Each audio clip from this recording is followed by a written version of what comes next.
Olha que interessante. Como é que uma disputa sobre comida, lá na antiga Corinto, pode acabar revelando um princípio atemporal sobre o que é a verdadeira liberdade e os direitos pessoais? Parece algo muito distante, né? Mas a lógica usada para resolver essa questão nos dá um modelo super poderoso para a gente pensar sobre nossos próprios direitos e sacrifícios.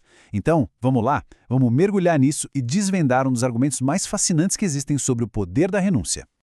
Nossa análise vai seguir essa estrutura aqui. Primeiro, a gente estabelece os direitos que o apóstolo Paulo reivindica para si. Depois, vamos ver a escolha chocante que ele faz de renunciar a tudo isso. Aí, exploramos esse paradoxo de encontrar liberdade na servidão, entendemos a disciplina que uma vida assim exige e, por fim, refletimos sobre o legado que esse exemplo deixou para nós. Antes de sequer mencionar a palavra sacrifício, o apóstolo Paulo faz uma coisa que é crucial. Ele constrói um caso quase que jurídico a favor de si mesmo. Ele precisa que todo mundo entenda com clareza o que ele está abrindo mão. E que isso não é por fraqueza, mas sim um ato deliberado de força e de amor.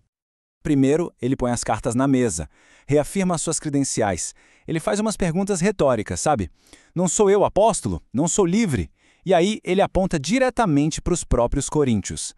A sacada aqui é que a própria existência daquela comunidade era a prova viva e irrefutável do ministério dele. A sua autoridade, portanto, não estava em debate. A partir daí, ele começa a listar direitos bem específicos, que eram super comuns e aceitos para os outros apóstolos, como Pedro. Isso incluía, por exemplo, sustento material, o direito de ter a família acompanhando no ministério e também o direito de não precisar ter um trabalho secular para se manter, podendo se dedicar 100% à pregação. E ele não para por aí, não. Ele constrói um caso super sólido usando 4 linhas de argumentação diferentes. Primeiro, ele apela para o senso comum com analogias universais. Que soldado serve no exército pagando do próprio bolso? Depois, ele apela para a lei religiosa, citando as escrituras judaicas. Em seguida, apela para um senso de justiça, de reciprocidade. E, por fim, ele usa a autoridade máxima, uma ordem direta do próprio Jesus. Ou seja, o caso está encerrado. Ele tem todo o direito.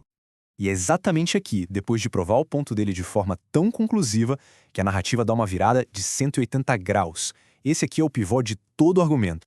Mas eu não usei de nenhum destes direitos. Essa frase, essa simples frase muda tudo. Todo aquele caso que ele acabou de construir para si mesmo, ele agora desmonta com uma única ação. Ou melhor, com a falta dela. Ele tinha os direitos, mas escolheu não exercê-los. A grande pergunta é, por quê?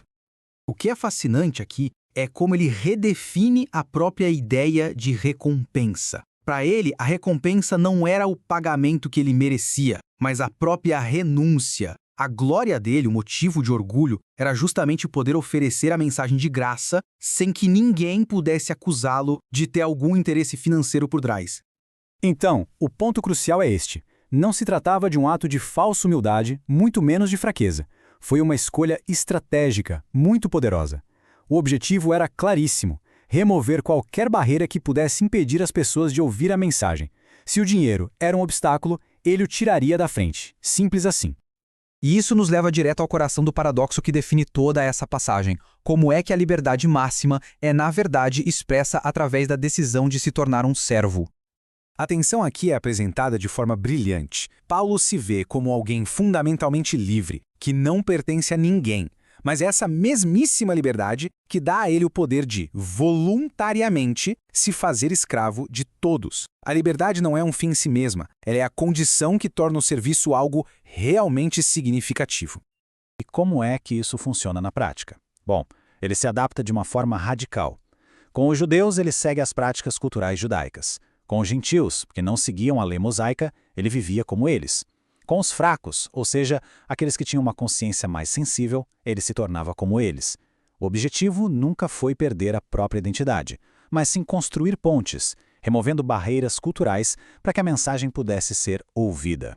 Ok, agora vamos sair do porquê e ir para o como. Para viver essa vida de renúncia estratégica, é preciso uma disciplina gigantesca. E para explicar isso, Paulo usa uma metáfora poderosíssima e que era muito familiar para os coríntios, a de um atleta. Ali, perto de Corinto, aconteciam os famosos Jogos Istêmicos, um dos eventos esportivos mais importantes do mundo antigo. Então Paulo traça um paralelo direto. Tanto o atleta secular quanto o espiritual precisam de um autocontrole rigoroso.